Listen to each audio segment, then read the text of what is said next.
मैंने parliamentary affairs minister किरण रिजिजू का statement देखा और बहुत गंभीरता के साथ उन्होंने लिया है और उन्होंने ये भी कहा है किसी भी देश के साथ, चाहे फिलिस्तीन हो और बाकी कोई भी देश, भारत ऐसा एक देश सबके साथ अच्छे संबंध रखता है। हम किसी को एनिमी नहीं मानते।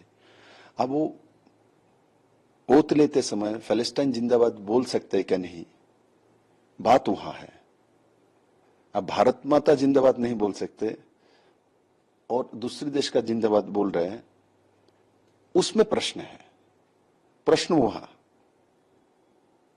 और उसके बाद विपक्ष मुंह बंद करके बैठे हुए थे कि इसमें कुछ बोले तो इसका इनके वोट बैंक राजनीति ना नुकसान हो जाए। इस तरीके से ओत लेते समय मानसिकता और अपोजिशन का जो रूप आज देशवासी ने देखा है संसद में, ये बहुत ही चिंताजनक है।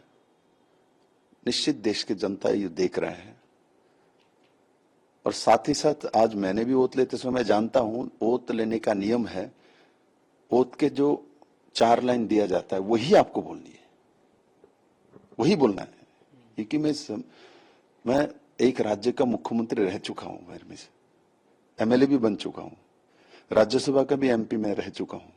तो ओत कैसे लेता है मुझे मालूम है, किंतु ओवैसी जी जब इस तरीके से बयानबाजी किया है, इस तरीके से शब्द को यूज किया है, देन मैंने जब गया, मैंने नमस्ते कहते हुए जो नवनिर्वाचित सभी सदस्यों को मैं प्रणाम करता हूं, सभी पार्टी के, उसमें उनको ऑब्जेक्शन है। खड़ा हो गया, खड़ा होकर नाच रहा था।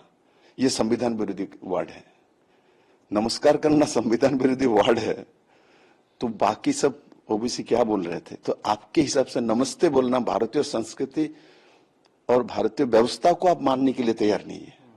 और मैं मानता हूं, मैं जानता हूं, ओत लेते समय इसका जरूरत नहीं है। जरूरत तब पड़ा कि मेरे पहले ऐसा किया गया है तो उसको एक जगह पे लेना है, एक सुंदर माहौल बनाने के लिए ऐसा बोला गया था। उसके ऊपर ऑब्जेक्शन इनको। किंतु मुझे सबसे कष्ट इस बात को लगा कि देश के जनता ने उनको चुन के भेजा है और आके भारत के सबसे बड़े पंचायत में इस तरीके से वर्ड यूज किया जाता है, तब ऑपोजिशन के बेंच में सब मुंह बंद करके ताला लगा के बैठा हुआ है। ये चिंताजनक है और मैं मानता हूं देश की जनता ने आज ये सब देखा है और इसका विचार ये एक इलेक्शन में खत्म नहीं होता।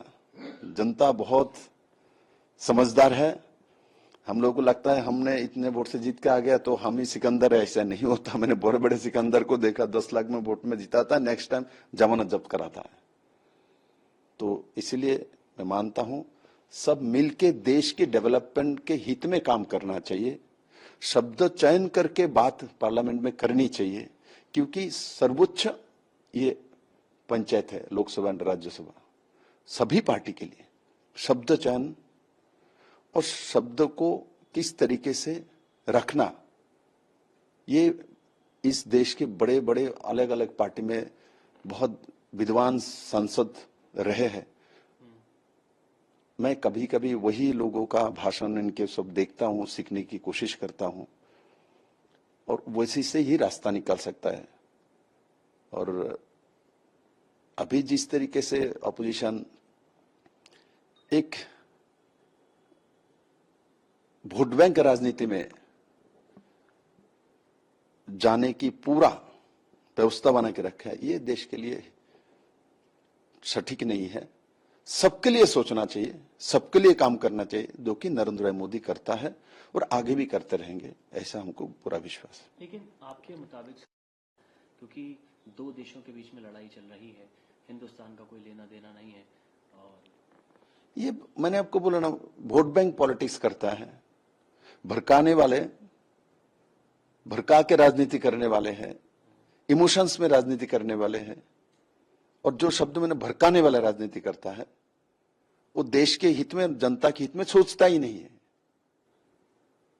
शॉर्टकट चाहता है। लोगों का लाभ नुकसान क्या होगा वो सोचते भी नहीं। इसलिए मैंने बोला शब्द चयन करते समय बहुत सोच समझ के करनी चाहिए,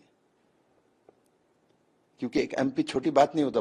भारत के एमपी, एक एक एमपी के एरिया में 20 से 25 लाख तक वोट रहता है। यूरोप में कंट्री में इतना लोग नहीं रहता। तो इस विषय को देखना चाहिए। ऐसे भी जिस व्यक्ति का आप नाम ले रहे हैं, लगातार वो क्या करते हैं, उनके भाई क्या करते हैं, किस दिशा में काम करते हैं, सबको मालूम है।